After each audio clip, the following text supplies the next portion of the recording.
సాయిరామ్ అండి. ఆర్ఎస్ఎస్ వారి అభిప్రాయాన్ని తెలియజేసిన తర్వాత కూడా మాట్లాడలేక మాట్లాడుతున్నారు.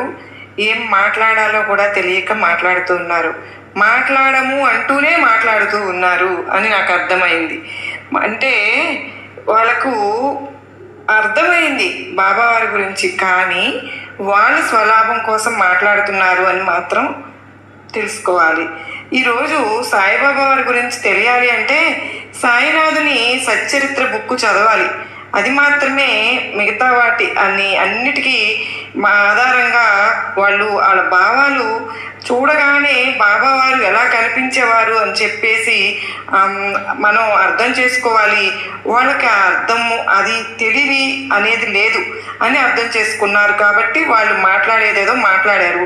ఇక మాట్లాడము ఆ తర్వాత అని చెప్పి అంటూనే ఇంకా ఏదేదో మాట్లాడేస్తూ ఉన్నారు.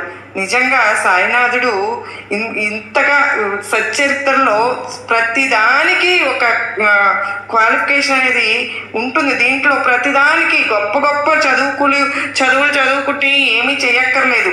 చక్కగా వివరంగా మీరు అర్థం చేసుకునే రీతిలోనే బాబా వారి బుక్ అనేది చక్కగా ఉంది. మీరందరూ విద్యావేత్తలు ఆ తర్వాత సాయినాథుడి దగ్గర ఉన్నప్పుడు ఎంత గొప్ప గొప్ప వాళ్ళు డిప్యూటీ కలెక్టర్లు, మామల్దారులు మొదలగు వారు అనేక మంది బాబావారిని అనుసరిస్తూ మరి బాబావారిని ఎంత చక్కగా సాయినాథునికి భక్తులయ్యారు అంటే ఈరోజు వాళ్ళ పదవికి కూడా రాజీనామా ఇచ్చేసి ప్రస్తుతం షిరిడీలోనే ఒక భక్తునిగా నివసిస్తూ ఉన్నారు. ఇంతవరకు నిశ్చయించిన మేరకు సాయినాథుని వీళ్ళు ఇష్టం వచ్చినట్టు మాట్లాడి నేనేమీ మాట్లాడలేదు అని చెప్పి ఇవాళ రోజున ఆర్ఎస్ఎస్ తీర్పునిచ్చిన తర్వాత ఏదో మాట్లాడుతూ ఉన్నారులేండి.